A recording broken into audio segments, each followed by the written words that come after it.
अस्सलाम वालेकुम and welcome to Usman Ali fitness.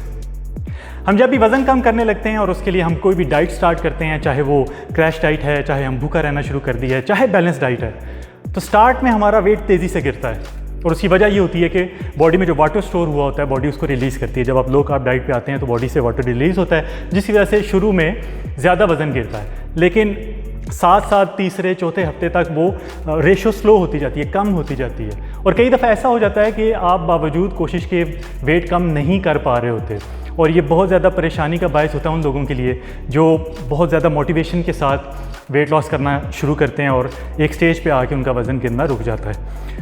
Cravings को कंट्रोल कर रहे हैं, भूखा रह रहे हैं, शुगर को कंट्रोल किया हुआ है, बहुत सी चीज़ों को छोड़ा हुआ है, एक्सरसाइज कर रहे हैं, लेकिन उसके बावजूद वेट नहीं गिर रहा।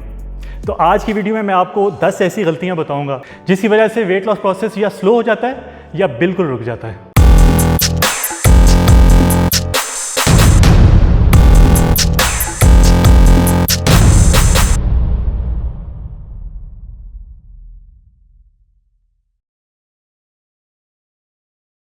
सबसे पहली एक जो गलती है जो बहुत ज़्यादा लोग करते हैं, जितने लोग मुझसे रब्ता करते हैं मुझे बताते हैं कि वेट लूज़ नहीं हो रहा या हम काफ़ी अर्से से डाइट कर रहे हैं और वज़न कम नहीं हो रहा और रुक गया है, वो सबसे बड़ी मेन गलती जो है वो ये है कि आप अपनी मुकम्मल कैलोरीज़ नहीं ले रहे।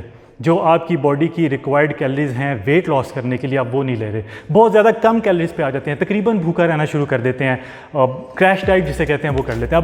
अब शुरू में तो वेट लूज़ होगा, लेकिन एक पॉइंट आएगा कि जब आप बहुत ज़्यादा कम कैलोरीज लेते हैं तो आपका जो मेटाबॉलिज्म है वो स्लो हो जाता है। जब वो स्लो होता है तो उसके अगेंस्ट हमारी बॉडी जो है वो कैलोरीज को बर्न करना कम कर देती है, जिसकी वजह से वो सारा प्रोसेस स्लो हो जाता है और एक वक्त आके वो रुक जाता है। और ना सिर्फ ये कि कम कैलोरीज लेने से आपका वेट लॉस प्रोसेस रुक जाता है, बल्कि आपको हेल्थ इश्यूज स्टार्ट हो जाते हैं, क्योंकि जो बॉडी को तो एनर्जी की ज़रूरत है, बॉडी ने तो एनर्जी अपनी दिन की पूरी करनी है। अगर आप उसको खुराक से नहीं दे रहे तो वो जिस्म में जो स्टोर्ड है वहाँ से लेगी। लेकिन अगर आप क्रैश डाइट कर रहे हैं, मेटाबॉलिज्म आपका स्लो हो गया है, तो बॉडी वो एनर्जी आपके फैट सेल्स को बर्न करने की बजाय मसल से लेगी। नंबर 2 पे है प्रोटीन इनटेक ना करना। बहुत ज़्यादा मेरे ऐसे क्लाइंट्स हैं और कई ऐसे लोग जो सिर्फ क्वेरीज कर रहे होते हैं, वो भी जब मैं उनसे पूछता हूँ, ख़ास तौर पे फीमेल्स, जब मैं उनसे पूछता हूँ कि आप क्या डाइट कर रही हैं या कर रहे हैं जिसकी वजह से आपका वेट लूज़ नहीं हो रहा, तो उनकी डाइट में सुबह से लेके शाम तक एक तो कैलोरीज बहुत कम होती हैं, और जो कैलोरीज होती हैं वो सारी कार्बोहाइड्रेट्स होते हैं, उनमें कोई प्रोटीन नहीं होती, कोई हेल्दी फैट नहीं होता। और प्रोटीन एक वाहिद न्यूट्रिएंट है जो फैट लॉस में सबसे ज़्यादा हेल्प करता है, क्योंकि एक तो ये हमारे हंगर हार्मोन को कंट्रोल करता है, जिसकी वजह से ना हमें भूख लगती है, ज़्यादा देर तक हमें फुलनेस की फ़ील आती है, हमें ये नहीं फ़ील होता कि हमारा जो स्टमक है वो खाली है, हमें क्रेविंग्स नहीं होती। और फिर प्रोटीन एक और जो एक मेन काम करती है वो ये है कि जो हमारा मेटाबॉलिज्म को स्लो नहीं होने देती, जो एक कॉमन सिम्टम है जब भी हम वेट लॉस करना शुरू करते हैं, लो कैलोरिक डाइट पे आते हैं, तो हमारा मेटाबॉलिज्म स्लो होता है। तो प्रोटीन की अगर इनटेक आपने हाई रखी हुई है तो वो आपके मेटाबॉलिज्म को स्लो नहीं होने देगी, आपका सारा प्रोसेस बहुत अच्छे तरीके से होगा। तो ये बहुत ज़्यादा गलती करते हैं ख़ास तौर पे फीमेल्स। सुबह भी अगर वो ब्रेड ले रही हैं तो सिर्फ ब्रेड ले रही हैं, साथ चाय है, दोपहर को एक रोटी और सालन है, रात को सिर्फ बीन्स ले लेंगी या रोटी और सालन ले लेंगी, और ये सब कार्बोहाइड्रेट्स हैं, इनमें कहीं प्रोटीन नहीं है। ना वो एग्स ले रही हैं, ना वो चिकन ले रही हैं, ना फ़िश ले रही हैं, ना इवन हेल्दी फैट्स में नट्स वगैरह कुछ भी नहीं ले रही। तो इससे ऑब्वियसली वेट लूज़ नहीं होगा। बॉडी का एक सिस्टम है और बॉडी ने उस सिस्टम के हिसाब से चलना है, तो अगर आप उसको प्रॉपर तरीके से चलाएँगे तभी आपको अच्छे रिजल्ट्स मिलेंगे। नंबर 3 पे ये है कि हम हेल्दी फैट्स नहीं लेते। बहुत ज़्यादा मेरी क्लाइंट्स भी हैं जो जब मेरे पास आई तो पता चला मुझे कि वो अपनी जो डाइट है उनकी डाइट में सिर्फ कार्बोहाइड्रेट्स हैं, वो सुबह से लेके शाम तक सिर्फ कार्बोहाइड्रेट्स ले रहे हैं, कोई फ़ैट नहीं है। जबकि फ़ैट में आप जो हेल्दी फैट्स होते हैं उनमें ओमेगा 3 फैटी एसिड्स होते हैं, और ओमेगा 3 ना सिर्फ ये कि हमारे वेट लॉस में हमें हेल्प करता है, बल्कि बॉडी से इन्फ्लेमेशन को ख़त्म करता है। और जो हेल्दी फैट्स होते हैं ये इनकी हमारे सेल्स को बहुत ज़रूरत है, हमारे हार्मोन्स को बहुत ज़रूरत है, हमारे सेल्स के बनने से लेके उनके फंक्शन करने तक हमें फैट्स की ज़रूरत है। इसलिए जब भी आप वेट लॉस जर्नी स्टार्ट करें तो अपनी डाइट बैलेंस्ड रखें, उसमें प्रोटीन भी हो, उसमें फैट्स भी हों, उसमें कार्बोहाइड्रेट्स भी हों। ये नहीं कि आपने कार्ब्स को बिल्कुल ही कट डाउन कर देना है।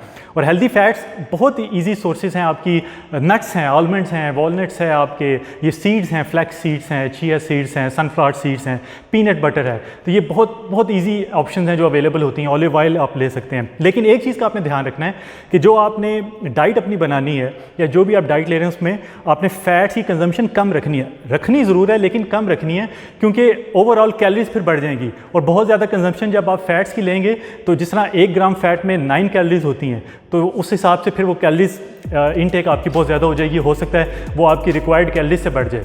इसलिए जो फैट की इनटेक ज़रूर रखनी है, लेकिन रखते वक्त ध्यान रखना है कि उसकी क्वांटिटी बहुत ज़्यादा ना हो। चौथी गलती तो बहुत कॉमन है कि मील्स को स्किप कर देना, कि एक मील है आपने लिया है और उसके बाद आपका अगले मील का टाइम हुआ है तो आपने उसको स्किप कर दिया, और आपने स्किप करते हुए ये सोचा कि मैं इसको अगर स्किप कर दूंगा या कर दूंगी तो मेरा वेट लॉस होगा। ऐसा नहीं होता। जैसे ही आप स्किप करते हैं अपने मील को, आपका ब्रेन स्लो हो जाता है। जैसे ही ब्रेन स्लो होता है आपका मेटाबॉलिज्म और डाइजेशन स्लो हो जाती है। फिर जब आप एक लंबे अरसे के बाद, मतलब आपने 5-6 घंटे के गैप से खाया है, तो आपको भूख उस वक्त ज़्यादा लगी होगी, तो आप ओवरऑल ज़्यादा कंज्यूम करेंगे, चाहे हेल्दी कंज्यूम कर रहे हैं लेकिन ओवरऑल ज़्यादा कंज्यूम करेंगे। तो बॉडी को तो जितनी ज़रूरत है वो उसको रख लेगी, बाकी को वो सारे फैट में कन्वर्ट करके स्टोर कर लेगी। इसलिए अगर आप स्किप कर रहे हैं कोई मील और आप ये समझ रहे हैं कि उसके बाद आप जो भी खाएंगे तो आपका वज़न भी लूज़ होगा और आपको अच्छे रिजल्ट्स मिलेंगे, तो वो गलत बात है। आप ओवरऑल ज़्यादा कंज्यूम कर लेंगे, चाहे हेल्दी खा रहे हैं। मैं बार बार कह रहा हूँ कि अगर आपके बैलेंस्ड डाइट है, मैक्रोस बैलेंस है, लेकिन अगर आपने कैलोरीज ज़्यादा कंज्यूम कर ली हैं तो जो बॉडी को नहीं ज़रूरत वो फैट में कन्वर्ट करेगी और उनको स्टोर कर लेगी। पांचवी गलती ये है कि आप लोग जो भी खा रहे हैं वो हेल्दी नहीं है। हेल्दी क्या नहीं है? आप सुबह ब्रेड ले रहे हैं, ब्रेड का पीस ले रहे हैं, वाइट ब्रेड ले रहे हैं, दोपहर को रोटी खा रहे हैं वो आप वाइट फ्लावर की खा रहे हैं, रात को वाइट फ्लावर या वाइट राइस खा रहे हैं। देखें, जो आप कैलोरीज ले रहे हैं वो एम्प्टी कैलोरीज नहीं होनी चाहिए। अगर आप उसको होल फूड के साथ रिप्लेस करेंगे तो वो आपको फ़ायदा देगी। इसलिए बहुत ज़रूरी है कि जिस वक्त भी आप फ़ैट लॉस प्रोसेस को स्टार्ट करें तो जो अपनी डाइट है उस पर थोड़ी सी मेहनत करें। आप कोशिश करें कि जो आप रूटीन की चीज़ें खा रहे हैं जिसकी वजह से आपका वज़न बढ़ा है उसको ख़त्म करके उनको रिप्लेस किया जाए हेल्दी चीज़ों के साथ। और जो भी आपकी डाइट हो उसमें मेजर पोर्शन उसका प्रोटीन का होना चाहिए, उसके बाद आपके हेल्दी फैट्स होने चाहिए और एंड पे आपके कार्ब्स होने चाहिए। लो कार्ब डाइट लेंगे ज़्यादा अच्छे आपको रिजल्ट्स मिलेंगे। और छठी गलती ये है कि उसका इतना कम हुआ है मेरा भी इतना कम होना चाहिए, उसका 1 महीने में इतना कम हुआ है मेरा भी 1 महीने में इतना कम होना चाहिए। आप किसी को भी देखते हैं, सुनते हैं कि उसने 1 महीने में लेट से 20 किलो वज़न कम किया है, तो आप भी ये कहेंगे कि जी मेरा भी 1 महीने में 20 किलो वज़न कम होना चाहिए। और उसके लिए आप ये नहीं सोचेंगे कि उसकी और आपकी बॉडी कंपोजिशन में कितना फ़र्क है, जेनेटिकली कितना फ़र्क है, बॉडी फैट परसेंटेज क्या है उस बंदे की और आपकी, और कहाँ किस पोर्शन पे ज़्यादा फ़ैट है। कई पोर्शन ऐसे हैं जहाँ से फ़ैट इतनी जल्दी नहीं जाता। तो जब आप ये एक टारगेट सेट कर लेते हैं कि मैंने भी 1 महीने में वज़न कम करना है, तो ज़रूरी नहीं कि आप वो अचीव कर सकें, क्योंकि हर बंदे की बॉडी डिफरेंट होती है। तो ये पॉइंट होता है जिस पे आप डीमोटिवेट हो जाते हैं और आप ये कहते हैं कि 1 महीने में उसने काम कर लिया, मैं नहीं कर सका, उसने पता नहीं क्या डाइट यूज़ की है और मेरी डाइट में पता नहीं क्या मसला है। देखें, हर बंदे की बॉडी कंपोजिशन डिफरेंट है, हर बंदे की कैलोरीज कंजम्पशन डिफरेंट होगी, कैलोरी रिक्वायरमेंट डिफरेंट होगी। इसलिए आप ये मत सोचें कि जो मेरा डाइट प्लान है वो आपको सूट करेगा, ये ज़रूरी नहीं है। अगर मेरा और आपका BMI मैच कर जाएगा तो हो सकता है कि वो सूट कर जाए, अगर नहीं करेगा तो ऐसा बिल्कुल पॉसिबल नहीं है कि जो डाइट मैंने यूज़ की है और मैंने लेट से 20 किलो वज़न कम कर लिया तो सेम डाइट के साथ आप भी कर पाएंगे और उतने ही टाइम पे कर पाएंगे। हर बंदा जेनेटिकली डिफरेंट है। टारगेट आपका टाइम नहीं होना चाहिए। मैं अपने क्लाइंट्स को भी ये कहता हूँ जो मुझे कहता है कि 2 महीने में, ख़ास तौर पे फीमेल्स कहती हैं जी 2 महीने बाद एक शादी है, हमने वो शादी अटेंड करनी है, हमने इतना वज़न लूज़ करना है। तो मैं उनको कहता हूँ सॉरी, मैं नहीं करवा सकता, मैंने जब करवाना है तो मैंने हेल्दी वे से करवाना है। और आपका टारगेट एक ख़ास स्टेज वो वेट होना चाहिए, वो टाइम नहीं होना चाहिए। 2 महीने 3 महीने नहीं होना चाहिए। आपका ये टारगेट होना चाहिए कि मैंने 60 kg पे जाना है, मैंने 70 kg पे जाना है, मैंने 55 kg पे जाना है। आपका ये टारगेट होना चाहिए। कुछ दिन पहले मेरे एक क्लाइंट ने मुझे मैसेज किया कि मेरा वेट रुक गया है, मज़ीद नहीं गिर रहा। और जब मैंने उनसे थोड़ा सी डिटेल में सारी बातें पूछी तो मैंने उनसे पूछा कि आप क्या क्या ले रहे हैं, या उन्होंने मुझे बता दिया। मैंने कहा डाइट के मुताबिक तो आप ले रहे हैं, डाइट के अलावा क्या ले रहे हैं? उन्होंने कहा जी डाइट के अलावा मैं कोई जंक फूड नहीं ले रहा, कोई प्रोसेस फूड नहीं ले रहा, जो चीज़ें आपने मना की थी वो नहीं ले रहा। हाँ, जब मुझे क्रेविंग्स होती हैं तो मैं एक जो हैंडफुल है वो नट्स का ले लेता हूँ, कभी कभी मैं एग वाइट्स ज़्यादा कंज्यूम कर लेता हूँ। तो मैंने उनको कहा जी आप ये क्यों कर रहे हैं? आप वो जी मैं हेल्दी खा रहा हूँ, मैं हेल्दी खा रहा हूँ तो मेरा तो वेट लूज़ होना चाहिए।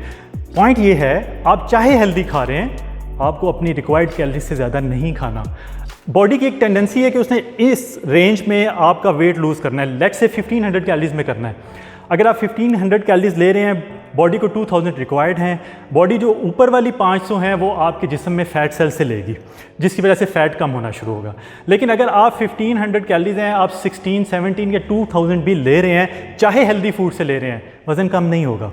इसलिए इस पॉइंट को ज़रूर जहन में रखें कि चाहे आप हेल्दी खा रहे हैं लेकिन अपनी रिक्वायर्ड कैलोरी से ज़्यादा नहीं खाना।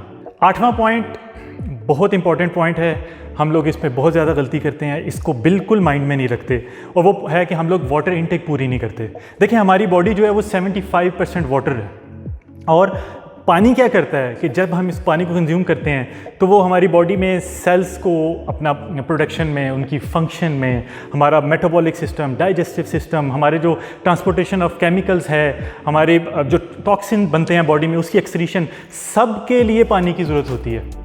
और जो मैंने ये देखा है कि बहुत ज़्यादा लोग जब वो डाइट स्टार्ट करते हैं तो पानी की कंजम्पशन कम कर देते हैं। उससे हमारी बॉडी, अगर आप पानी पूरा नहीं लेंगे तो ये बॉडी अपने सारे फंक्शंस नहीं कर पाएगी। जब ये नहीं कर पाएगी तो क्या होगा कि आपका मेटाबॉलिज्म स्लो होगा। मेटाबॉलिज्म स्लो होने से क्या होगा, डाइजेशन स्लो हो जाएगी। डाइजेशन स्लो होगी, आपको और तरह के हेल्थ इश्यूज़ होना स्टार्ट हो जाएंगे, ना फैट लॉस ठीक होगा, ना ही आपकी हेल्थ ठीक रहेगी। तो अगर आप अच्छे तरीके से वज़न कम करना चाहते हैं या वज़न कम करना चाहते हैं इवन, तो बहुत ज़रूरी है आपका डाइजेशन, आपकी एक्सक्रीशन, आपका मेटाबॉलिज्म सब ऑप्टिमम लेवल पे काम कर रहे हैं। और वो कब करेंगे, जिस वक्त आप वाटर इनटेक, अपना पानी की मिकदार पूरी करेंगे। जब आप मुकम्मल जितनी आपकी बॉडी की रिक्वायर्ड है उतना पानी ले रहे हैं तो बॉडी सही तरीके से फंक्शंस करेगी। जब हमारे सेल सही तरीके से फंक्शन करेंगे, मेटाबॉलिज्म सही तरीके से फंक्शन करेगा, वेट लॉस कोई मुश्किल रहेगा ही नहीं, वो एक प्रॉब्लम रहेगी ही नहीं। तो बहुत ज़रूरी है कि जिस वक्त आप डाइट शुरू करें तो 3 से 4 लीटर डेली पानी की कंजम्पशन रखें। एक वक्त में पानी नहीं पीना, 2-2 ग्लास इकट्ठे नहीं पीने। आप कोशिश करें कि लीटर 1.5 लीटर की बोतल पास रखें। 15-15, 20-20 मिनट बाद आप 1-2 सिप ले लें। पूरे दिन पे आप उसको जो आपके जागने का टाइम है उसमें आप उसको डिवाइड करें ताकि हमारी किडनीज़ पे बोझ ना पड़े और हमारी वाटर कंजम्पशन भी पूरी हो जाए। और अगर आप साथ वर्कआउट कर रहे हैं तो उसमें आप 3-4 लीटर से ज़्यादा पानी पिए, 5 लीटर कर लें, 5.5 लीटर कर लें, लेकिन बॉडी को डिहाइड्रेट नहीं होने देना। नवी गलती ये है कि हम लोग वेट्स नहीं उठाते। बहुत लोगों को मैंने देखा है वज़न कम कर रहे हैं, वो डाइट भी ठीक कर रहे हैं या क्रैश डाइट कर रहे हैं, वट एवर द केस, वो कार्डियो कर रहे होते हैं सिर्फ। देखें, वज़न कम करने के लिए, हेल्दी वे से वज़न कम करने के लिए, जल्दी वज़न कम करने के लिए बहुत ज़रूरी है आप रेजिस्टेंस ट्रेनिंग करें या ये जो वेट ट्रेनिंग होती है वो करें। जो उससे क्या होगा कि हमारा मसल पे काम होगा। जब हमारे मसल पे काम होगा हमारी बॉडी को ज़्यादा एनर्जी की ज़रूरत पड़ेगी। वो हमारी प्रोटीन जब हम इनटेक साथ रखेंगे वो हमारे मसल को जाएगी। मसल पे जब काम होगा तो बॉडी कैलोरीज ज़्यादा बर्न करेगी। जब ओवरऑल कैलोरीज ज़्यादा बर्न होंगी तो ऑब्वियसली हमारा वेट लॉस ज़्यादा इजी हो जाएगा। इसलिए कोशिश करें कि जब भी, चाहे आप जिम में हैं चाहे घर हैं, कहीं पे भी हैं, आप वेट लिफ्टिंग कर सकते हैं। और ख़ास तौर पे फीमेल्स, उनसे ऐसा नहीं होगा कि आपके बाइसेप्स बन जाएंगे। ये हार्मोनल प्रॉब्लम्स, जो हार्मोनल इश्यूज़ होते हैं, मेल्स के जेनेटिक्स और होते हैं, फीमेल्स के और होते हैं। आप अगर डंबल्स उठाएंगी भी तो उससे आपके मसल्स नहीं बनेंगे, आपके वो क्लियर नहीं होंगे जैसा मर्दों के होते हैं। लेकिन ये होगा कि आपकी बॉडी स्ट्रांग होगी और ओवरऑल कैलोरीज बर्न जो होने का फंक्शन है वो ज़्यादा फास्ट हो जाएगा। और 10वीं गलती ये है कि जब भी वेट लॉस करना शुरू करें, अगर आपको रिजल्ट्स मिलने रुक गए हैं तो फ़ौरन अपना विटामिन डी का टेस्ट करवाएं। कोशिश ये करें कि वेट लॉस से पहले विटामिन डी का टेस्ट होना चाहिए, थायराइड का टेस्ट होना चाहिए। अगर आपको पीसीओएस का इशू है तो आप समझ जाएं कि आपको वेट लॉस में प्रॉब्लम होगी। थायराइड का इशू है, वेट लॉस में प्रॉब्लम होगी। इंसुलिन रेजिस्टेंस है, वेट लॉस में प्रॉब्लम होगी। विटामिन डी डेफिशिएंसी है, वेट लॉस में प्रॉब्लम होगी। तो इन सब चीज़ों को एड्रेस साथ साथ किया जा सकता है। थोड़ी सी डाइटरी चेंजेस करनी है, ये सब प्रॉब्लम्स ठीक हो सकती हैं। क्योंकि ये इतना प्रॉब्लम नहीं है कि आपको ज़रूर मेडिसिन लेनी है और उसके बाद ही ठीक होगा। आप जैसे अपनी डाइट को ठीक करेंगे, साथ वर्कआउट को ऐड करेंगे, ये प्रॉब्लम्स भी ख़त्म हो जाएंगी। तो इस चीज़ को भी माइंड में रखें कि अगर सब काम आप कर रहे हैं और उसके बावजूद आपका वेट लूज़ नहीं हो रहा तो इसके पीछे ये रीजंस हो सकती हैं कि कुछ मेडिकल इश्यूज हो सकते हैं। और एक चीज़ माइंड में रखें कि वेट लॉस आसान नहीं होता और ये ऐसा भी नहीं है कि ये ओवर द नाइट हो जाए। ये थोड़ा सा टाइम लेता है। इसको आप मैराथन समझ के ही करें, इसको स्प्रिंट समझ के ना करें, डीमोटिवेट ना हो। कई दफ़ा ऐसा होता है कि आपका वज़न लूज स्केल के ऊपर नहीं हो रहा था, लेकिन अगर आपकी ओवरऑल अपीयरेंस देखी जाए, आप मिरर के सामने खड़े होकर देखें तो आपकी बॉडी में चेंजेस नज़र आ रही होती हैं। आपको कपड़े पहले से ज़्यादा अच्छे फिट आ रहे होते हैं। आपकी स्किन जो पतली हो रही होती है, जो ये फैट इकट्ठा होता है स्किन में और स्किन मोटी होती है वो कम हो रही होती है। तो ज़रूरी नहीं है कि अगर स्केल पे ही आपको पता चलेगा। बहुत ज़्यादा मिसकंसेप्शन है लोगों की। बहुत मैसेज आते हैं मुझे कि हमने इस वीक में ये किया तो वेट अपनी जगह पे है या बढ़ गया है। मैं उनको ये बोलता हूँ कि हो सकता है मसल गेन हुआ हो। आप अपनी अपीयरेंस देखें, फिजिकल अपीयरेंस क्या है जी। वो लोग तो कह रहे हैं आपने वज़न कम किया है, मुझे मिरर के सामने खड़े होकर भी पता लग रहा है, लेकिन स्केल पे नहीं आ रहा, स्केल पे नहीं जाना। आप ये देखें कि आपकी ओवरऑल हेल्थ कैसी है, आपको नींद अच्छी आ रही है, आपके मूड अच्छे हो रहे हैं, आपको स्ट्रेस नहीं होती, आपको कपड़े जो हैं वो लूज़ हो रहे हैं, आपकी बॉडी की शेप बन रही है, तो इसका मतलब है कि आप फ़ैट लूज़ कर रहे हैं। तो मुझे उम्मीद है कि अगर इन 10 गलतियों पे आप तवज्जो करेंगे, इनको ध्यान में रखेंगे, तो एक तो आपका वेट लॉस प्रोसेस बहुत इजीली होगा, अच्छे तरीके से होगा, वेट स्टक नहीं होगा और डीमोटिवेशन नहीं होगी। तो बहुत ज़रूरी है कि आपने जब भी वेट लॉस प्रोसेस को स्टार्ट करना है तो अपनी डाइट नंबर 1, डाइट को पे बहुत ज़्यादा फोकस करना है और खुदारा क्रैश डाइट पे ना जाएं, हेल्दी डाइट लें, बैलेंस डाइट लें। उससे थोड़ा सा टाइम ज़्यादा लग जाएगा आपको वज़न कम करने में, लेकिन वो हेल्दी होगा। आप जैसे ही उस डाइट से हट के कोई और चीज़ खाएंगे भी तो आपका वेट दोबारा से जल्दी गेन नहीं होगा, इसलिए हेल्दी वे से करेंगे तो ज़्यादा अच्छा रहेगा। तो मुझे उम्मीद है कि ये वीडियो आपको पसंद आई होगी। इस वीडियो को लाइक कीजिएगा, शेयर कर दें, बाकी लोगों का फ़ायदा हो जाए। कमेंट बॉक्स में अपनी राय का इजहार कीजिएगा और मेरे चैनल को भी सब्सक्राइब कर दें। बहुत जल्द एक नई वीडियो के साथ हाजिर होऊंगा। अपना ख्याल रखिएगा। अल्लाह हाफ़िज़।